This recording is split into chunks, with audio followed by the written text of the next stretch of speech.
If you ask me where, as an art historian, I categorize or I put Mr. Ranjan Kaul and his works into a category, I would say that he is a socially committed artist. Socially committed artists have this tendency to make immediate responses to the social events. That doesn't mean that they are reactive or reactionaries. They have perennial interest in the society. They respond to the human plight. They also vibe with the social changes. In that sense, they are uh, in a way connected and committed to the society.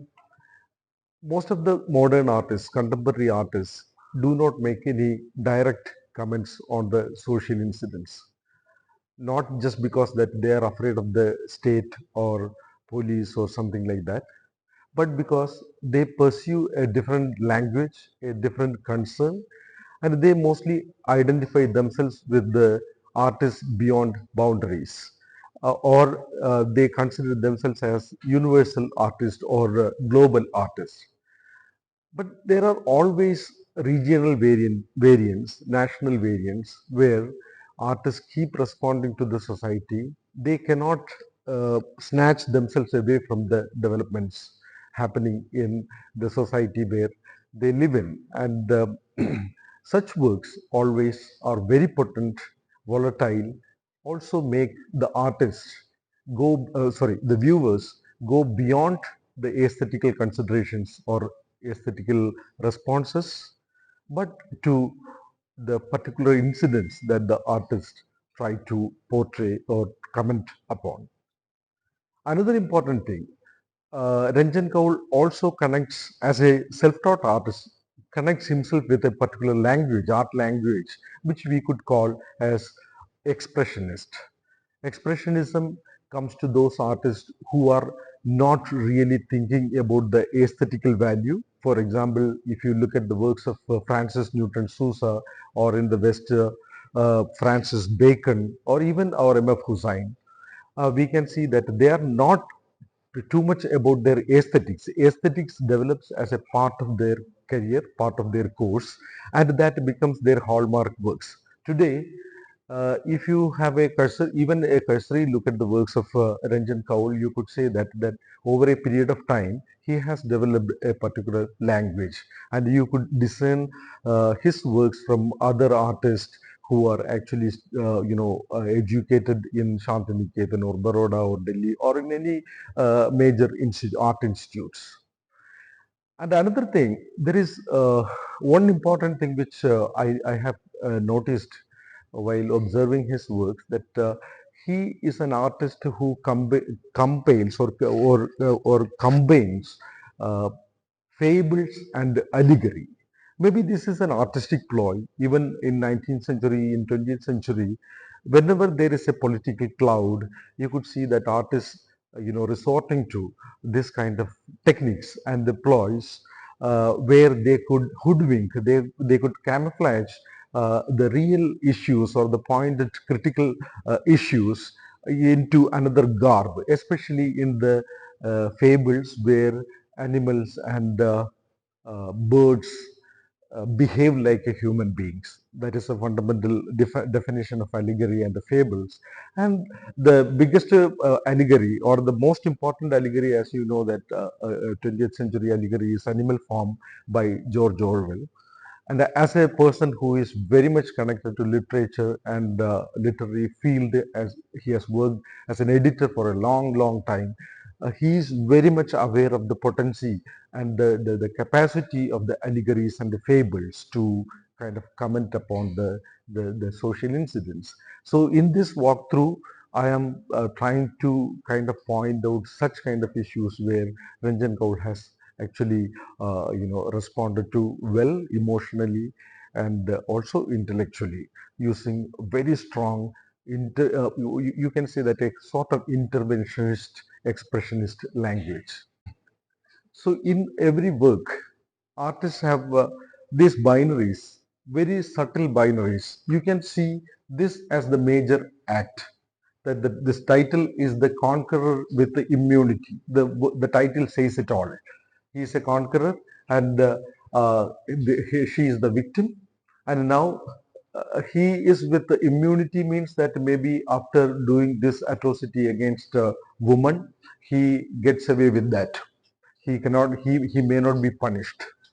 But what I look at it is, this is obvious, and we respond to it very immediately. But this is the two, like two opposites. Like it is very subtle, and also here artist has brought out a very subtle, coitus imagery, or you can say that a sexual imagery where the bee is sucking honey from the flower. But this subtlety is not what we see here. This is an atrocity. This is an attack. This is a kind of attack on the aggression on the woman's body. And here you can see that here we can say somebody like a judge, and it is a cock. Cock is again, you can see that the male organ is sometimes suggested as, or said as, called as cock. And he's a male being. He has the authorities. The way he sits, he holds the authority. He is a witness, but he is also clownish because of the physiognomic features. He is also clownish. So the judiciary of any country where atrocities on females are happening, it has become, or the judiciary has become, a kind of a joke or a joking thing. So together, I think like this part of the painting is more important than what we see it obvious. So that is where the artist makes a kind of very subtle technique in which the actual event is happening, but the symbolic event is shifted to the side where the viewers could actually read into. Yeah.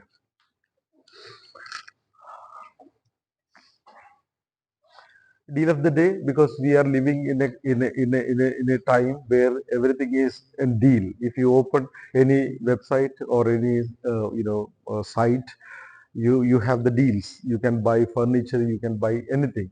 So here, this is something that reminds you of the colonial days, where the colonial master actually sells the oriental subjects or the colonial subjects, especially the women's body is one commodity that the masters act upon. They can sell. And here, obviously, there are some religious connotations, or and also interestingly, or you can say that very cleverly, the artist has shifted the site or the scenario into a sort of old European setting. It is not immediately the Indian setting, so that the artist can in a way get away from the sharp eyes of, or the surveillance of the state. I mean, so it is open to multiple reading, but it is obvious. Yeah.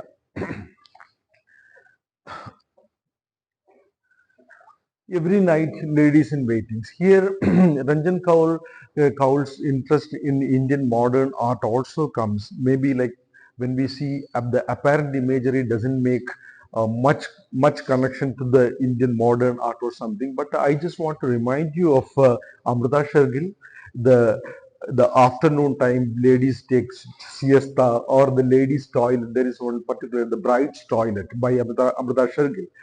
In Indian concept, or in any concept anywhere in the world, the concept of a private space or a ladies toilet, especially ladies toilet, means like where they deck up their bodies, they adorn their bodies, and they prepare.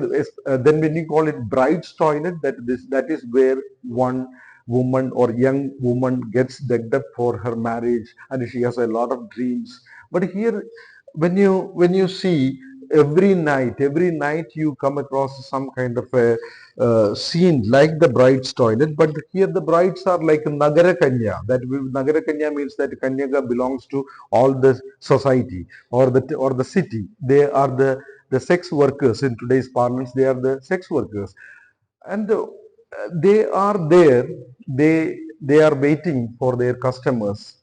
But the implied meaning is not that there are prostitutes or sex workers in our society, but there are consumers. So we have a sexually deprived society, we have an imbalanced society, we have a society where it's the underbelly is filled with such kind of problems where women are commodified.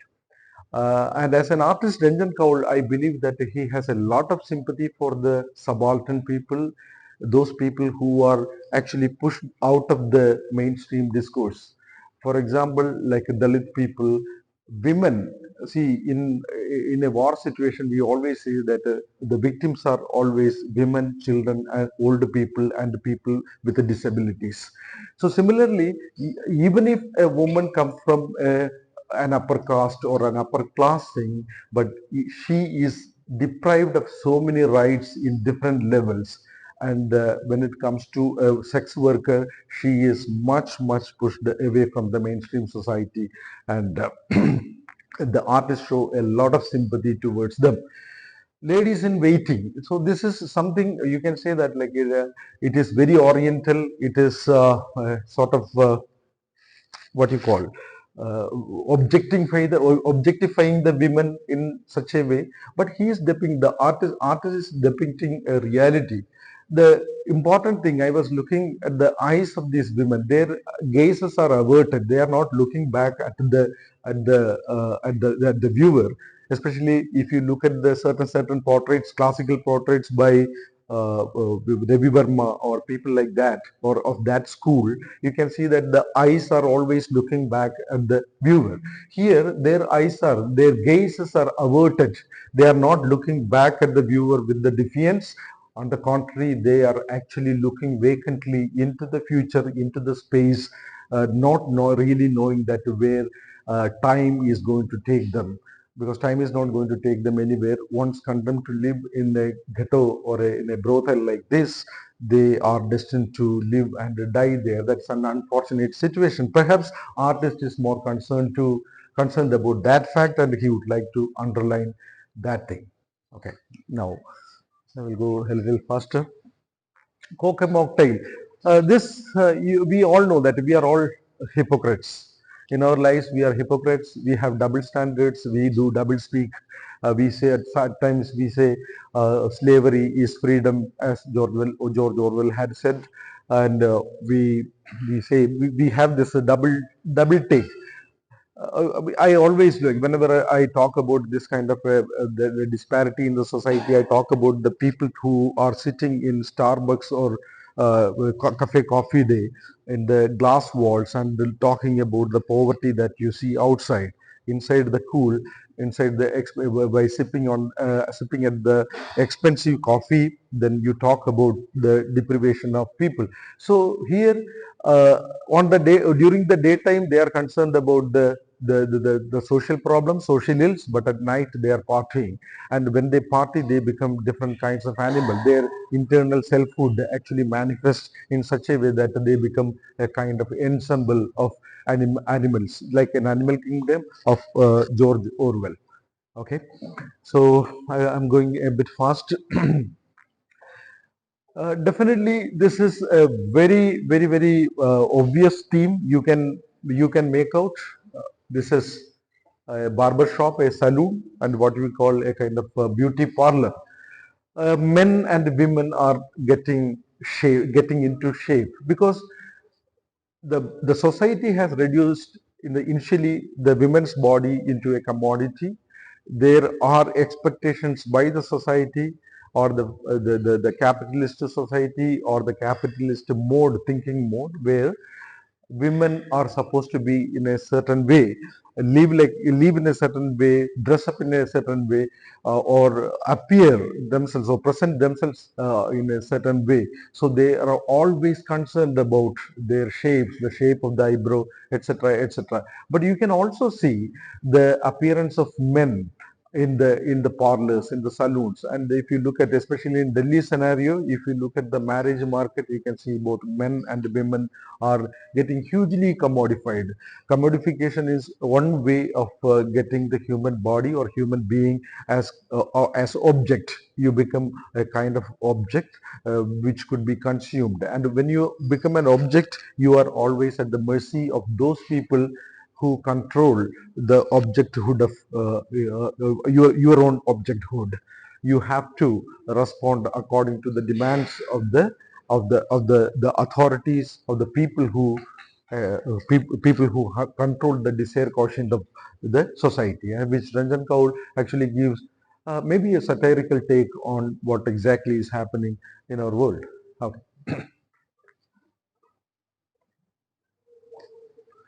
Yeah, this is, I mean, I have said previously just like that.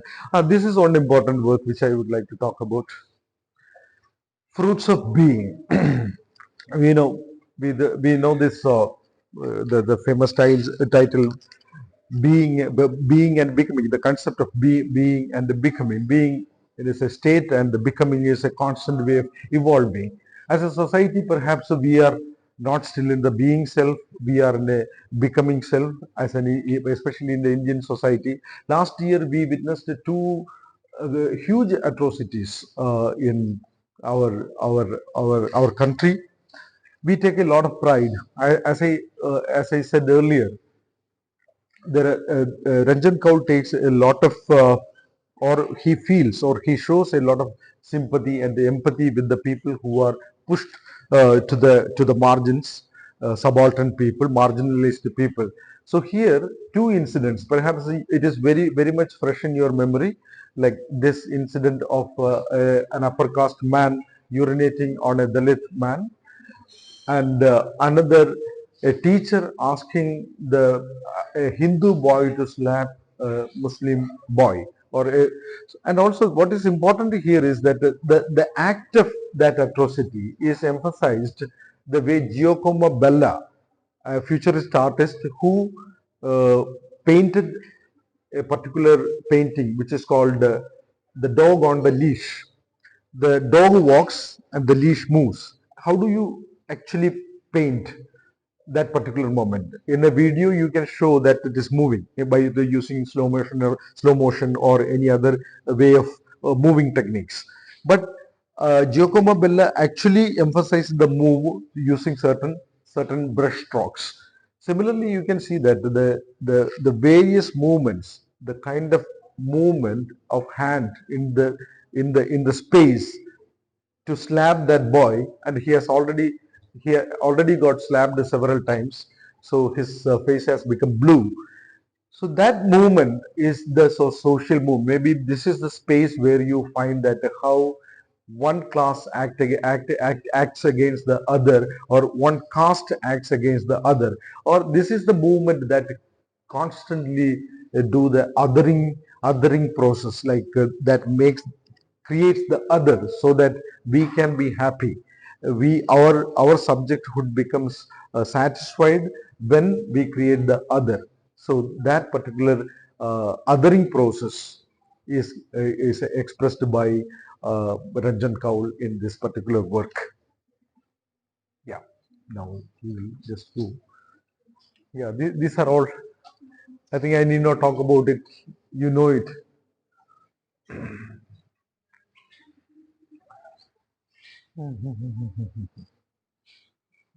Yeah. This this work actually, which suddenly reminded me of Bhupan Kakar, a work by painting by Bhupan Kakar, where this male bonding is shown.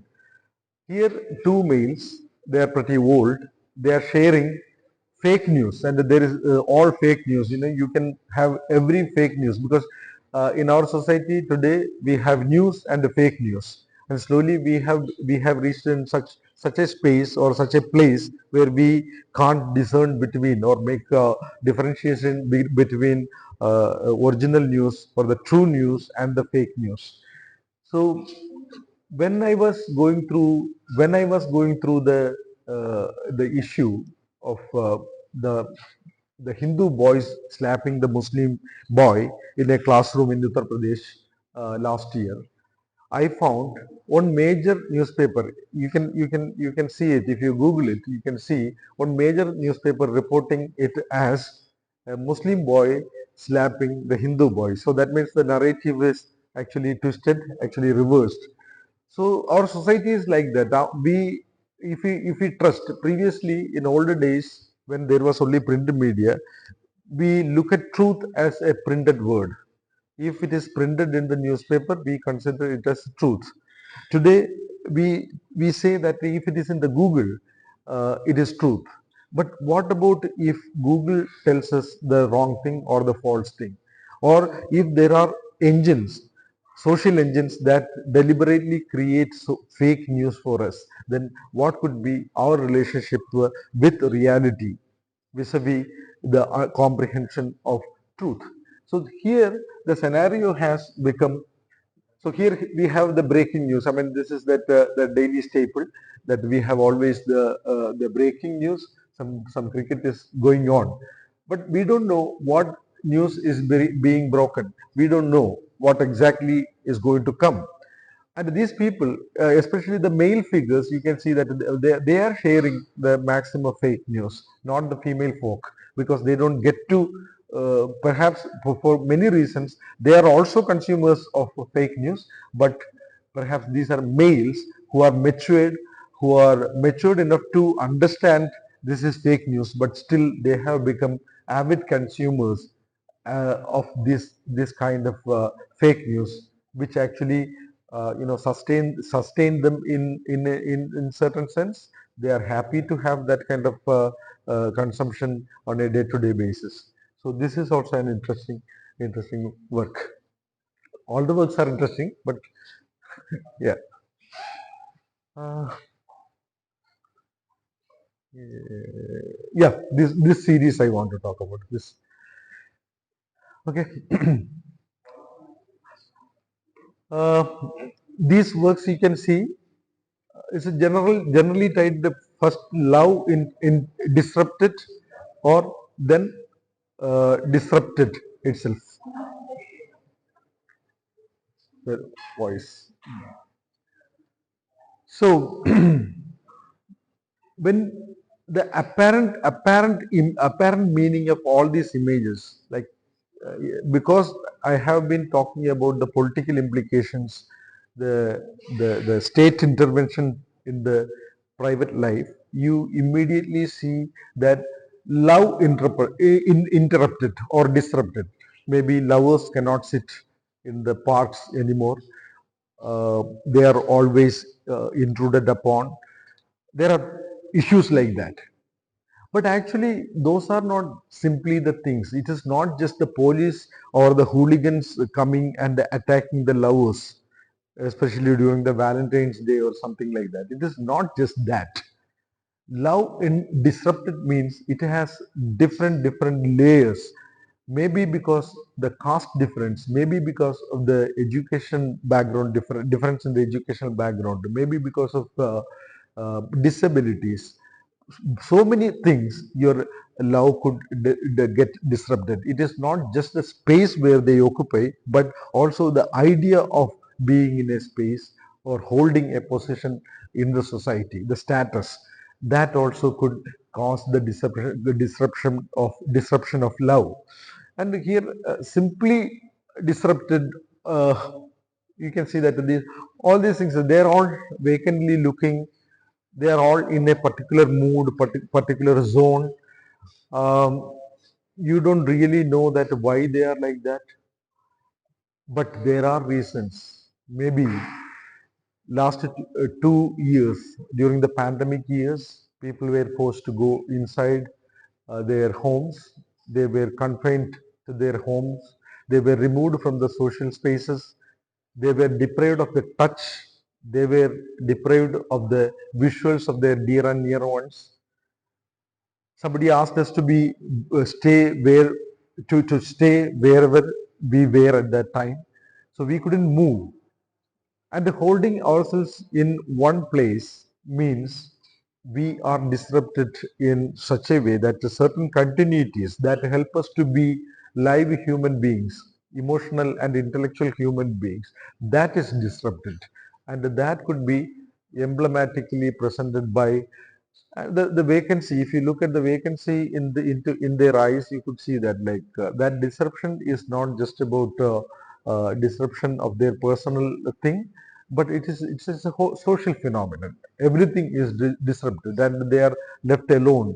They are left alone to deal with it.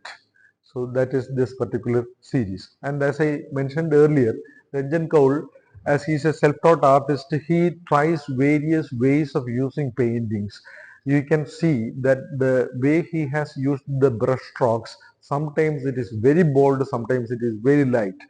Sometimes you can see that he has used impastos, like very thick blots of paint on the canvas in order to build the images. But sometimes you see that he treats it like watercolor or like acrylic in a very thin fashion.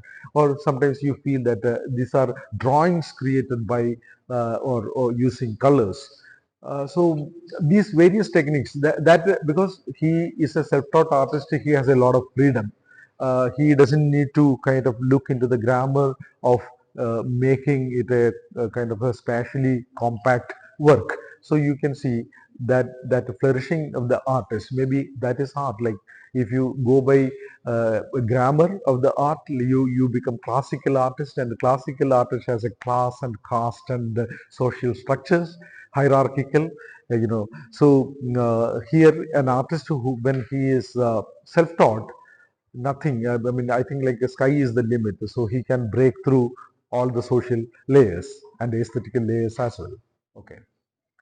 Now I will stop with one particular work. Here, this series also important. Like the you can see that the aspirations and the kind of lack of it, or the inability to achieve the aims, the desires, what makes them or what prevents them from achieving that. All these social issues, like here you can see that this bare feet and this slippered and silver with a silver anklet, you can see that this person has actually some kind of an achievement, perhaps in terms of decking herself up, in terms of having at least one pair of slippers.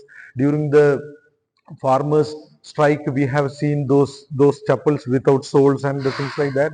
So you can see that this having one slipper itself, one pair of slippers itself is a what you call is a great achievement. Having one small anklet in silver, that is a great achievement. And what about this person? Maybe perhaps she is not able to reach up to here. So even if there is no competition between them, because they are